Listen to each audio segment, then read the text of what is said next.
जय श्री राम। नमस्कार दोस्तों। गुरु मार्गी हो रहे हैं।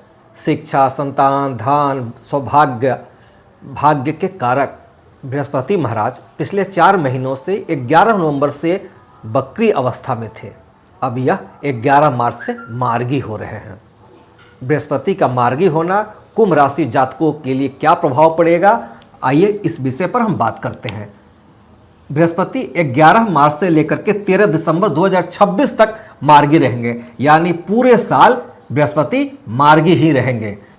बृहस्पति महाराज इस समय पुनर्वसु नक्षत्र से होकर गुजरेंगे, पुष्य नक्षत्र से होकर गुजरेंगे, अश्लेषा नक्षत्र से होकर गुजरेंगे तथा माघा नक्षत्र से होकर के गुजरेंगे।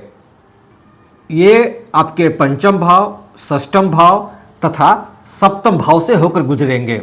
ये आपके धर्म, अर्थ और काम भाव से होकर गुजरेंगे, है ना। पिछले 4 महीने 11 नवंबर से आप ऐसा देख रहे होंगे कि आपकी इच्छाएं अधूरी रह रही होंगी। बड़े भाई बहनों से रिश्तों में दूरियां देखने को मिल रही होगी। स्वास्थ्य भी कुछ प्रतिकूल ही दिख रहा होगा। शिक्षा में भटकाव, संतान से दूरी तथा किए गए आपके इन्वेस्टमेंट का जो रिटर्न है वो भी अच्छा नहीं मिल पा रहा होगा। आपके लिए गए निर्णयों में देरी हो रही होगी। साथ ही साथ आपकी जो सोच है उसमें कुछ नई क्रिएटिविटी देखने को नहीं मिल रही होगी। मगर 11 मार्च को जब बृहस्पति मार्गी हो जाएंगे तो संतान से रिश्ते अच्छे हो जाएंगे। संतान आपकी बातों को सुनना शुरू कर देंगे। शिक्षा में भी अगर आप हायर एजुकेशन ले रहे हैं, पीएचडी कर रहे हैं, अपने गुरुजनों का, श्रेष्ठ जनों का, पिता का स्वास्थ्य का, पिता के आशीर्वाद आपको मिलता हुआ दिखाई देगा। घर में शुभ एवं मांगलिक कार्य होते हुए दिखाई देंगे। आपको धार्मिक लंबी यात्राओं पर निकलने का सौभाग्य मिलेगा। अगर आपने कोई इन्वेस्टमेंट किया है अब उसका रिटर्न 11 मार्च के बाद अच्छा होने लगेगा। लव अफेयर्स मामलों के लिए मैं बोलूं तो समय काफी अच्छा हो जाएगा 11 मार्च के बाद, है ना। जो दंपति संतति चाहते हैं उनके लिए 11 मार्च के बाद बृहस्पति का मार्गी होना और बृहस्पति का संतान भाव में विराजित होना दंपति को संतति दे जाएगा। ऐसे समय जातक को चाहिए सुबह स्नान ध्यान करके भगवान श्री कृष्ण समक्ष पति पत्नी दोनों को साथ में गोपाल स्रोत मंत्र का जप करना चाहिए। ओम श्रीं ह्रीं क्लीं ग्लौम देवकीसुत गोविंद वासुदेव जगतपते देहि मय तनम कृष्णम त्वामहम शरणम गतः का पाठ करें। चिकित्सीय परामर्श तथा ज्योतिषीय सलाह अवश्य लें। बृहस्पति इस समय पुनर्वसु नक्षत्र में रहेंगे और पुनर्वसु नक्षत्र में कब तक रहेंगे? 18 जून 2026 तक रहेंगे। बृहस्पति जो हैं 2 जून को चले आएंगे अपने उच्च राशि कर्क राशि में, षष्ठम भाव में चले आएंगे, अर्थ त्रिकोण में चले आएंगे। और यहाँ पे कब तक रहेंगे? 2 जून से लेकर के 31 अक्टूबर तक यहाँ रहेंगे, है ना। 31 अक्टूबर से फिर चले आएंगे ये आपके सप्तम भाव में, काम भाव में, है ना। आपके लाइफ पार्टनर के भाव में, बिजनेस के भाव में, दैनिक आमदनी के भाव में। बृहस्पति अभी पुनर्वसु नक्षत्र में ही है। भगवान श्री राम का जन्म जो है पुनर्वसु नक्षत्र में ही हुआ था। पुनर्वसु नक्षत्र मिथुन राशि और कर्क राशि के बीच सेतु का काम करता है। जीव के बौद्धिक एवं भावनात्मक संतुलन को दर्शाता है।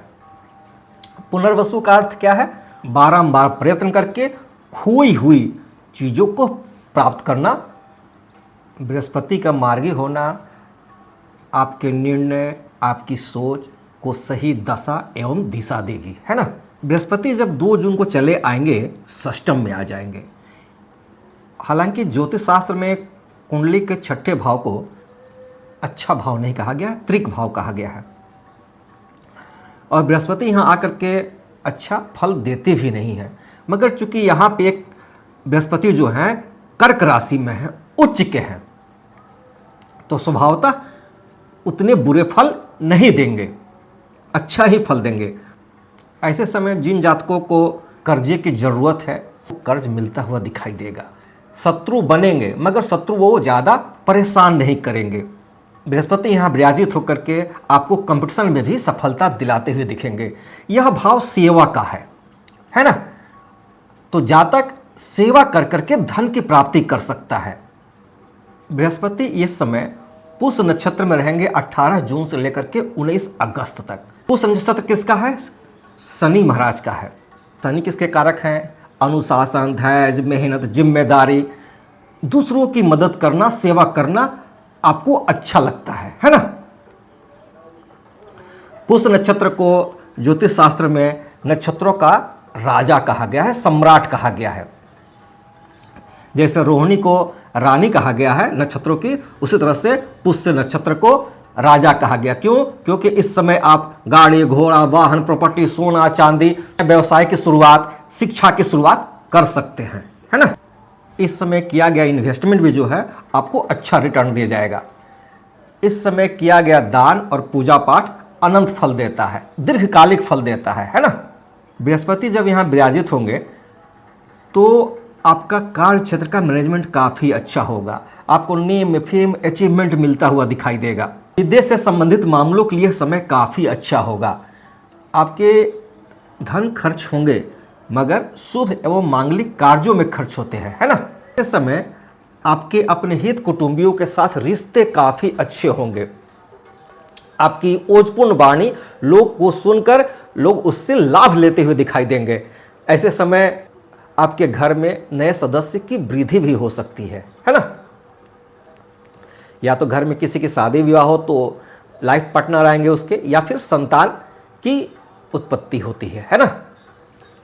क्योंकि बृहस्पति की नवम दृष्टि पड़ेगी आपके दूसरे भाव पे, वृद्धि के भाव पे, है ना। बृहस्पति महाराज 19 अगस्त से 31 अक्टूबर तक अश्लेषा नक्षत्र में रहेंगे। अश्लेषा नक्षत्र के स्वामी कौन होते हैं? बुध महाराज। व्यापार, वाणिज्य, तर्क शक्ति के कारक हैं ये।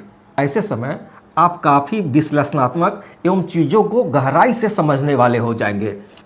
आप अपने काम निकालने में काफ़ी माहिर हो जाएंगे, है ना। अश्लेषा नक्षत्र में जन्मे लोग में लक्ष्मण जी, शत्रुघ्न जी, देव बर्मन जी, महारानी एलिजाबेथ, ध्यानचंद जी का नाम आता है ना। ऐसे लोग अपने बुद्धि विवेक के दम पे अपने कार्य क्षेत्र में शीर्ष को प्राप्त करते हैं, है ना।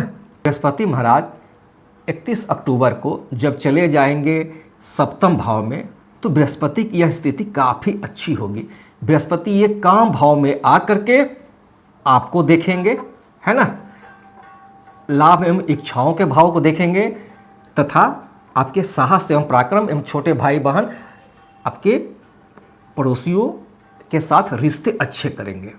मघा नक्षत्र के स्वामी कौन होते हैं? केतु महाराज, है ना। केतु से बृहस्पति की ट्यूनिंग अच्छी होती है और बृहस्पति यहाँ पे केतु के नक्षत्र में है, साथ ही साथ अपने मित्र सूर्य के घर में है ना। तो स्थिति काफ़ी अच्छी है और सप्तम भाव में है। केंद्र भाव में बृहस्पति जब विराजित होते हैं तो ज्योतिष शास्त्र में काफ़ी शुभ एवं फलदायी कहा जाता है ना। बृहस्पति महाराज यहाँ विराजित होकर के आपका वैवाहिक जीवन अच्छा करेंगे। ऐसे समय किए गए महत्वपूर्ण निर्णय बिजनेस संबंधी काफ़ी अच्छे होंगे। आपकी दैनिक आमदनी भी बढ़ती हुई दिखाई देगी। आपका प्रमोशन रुका हुआ था, होता हुआ दिखाई देगा। इस समय आपको अपने बड़े भाई बहन तथा छोटे भाई बहन दोनों से रिश्ते काफ़ी अच्छे हो जाएंगे। मित्रों, बड़े सर्किल का लाभ मिलता हुआ दिखाई देगा। आपके सोसाइटी का भी रिलेशंस अच्छे हो जाएंगे। बृहस्पति महाराज यहाँ काम भाव में बैठ करके आपके दोनों काम भाव के दृष्टि रहेगी, यानी जो इच्छाएं थी आपकी पूरी होती हुई दिखाई देंगी। बृहस्पति की सप्तम दृष्टि आप पर भी पड़ रही है, यानी आपका स्वास्थ्य अनुकूल तो होता ही रहेगा, साथ ही साथ आपके लिए गए निर्णय सही साबित होते हुए दिखाई देंगे। आपकी उपस्थिति में एक अलग आभा रहेगी। लोग आपके साथ समय बिताना पसंद करेंगे। ऐसे समय लीवर, डायबिटीज, मोटापा संबंधित रोगों से थोड़ा सचेत रहने की ज़रूरत है ना। 2 जून से लेकर 31 अक्टूबर तक। बृहस्पति 14 जुलाई से लेकर 12 अगस्त तक सूर्य के काफ़ी करीब आ जाएंगे, है ना। अस्त हो जाएंगे, दहन काल कहलाता है। ऐसे समय जातक को थोड़ा कार्य नए आरंभ करने से बचना होगा। कोई भी निर्णय जल्दबाजी में न करें, थोड़ा सोचे समझे। यह समय आपको पूर्व में किए गए कार्यों की समीक्षा का है। अब प्रश्न यह उठता है, क्या इसका लाभ सभी को मिलेगा? तो इसके लिए जातक की कुंडली को अध्ययन करना होगा, है ना।